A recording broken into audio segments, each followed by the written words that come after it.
Hello and welcome to this tutorial video where we will take you through the various design methods available in concrete-to-concrete design on Profis Engineering.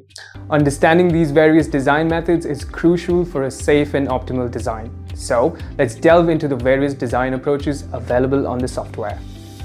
From the General Settings tab at the home page, as we toggle through the icons on the left and click on the Settings tab, you can see that the default region selected here is Australia. Under the rebar design, the available design standards are AS5216 and AS3600. As we hit save and click on the rebar module,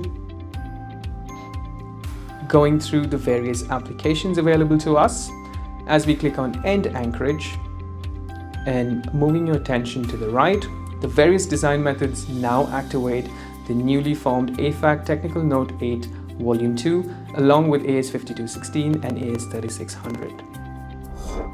Want to stay updated with our latest tips and tricks videos? Don't forget to hit like and subscribe to our YouTube channel.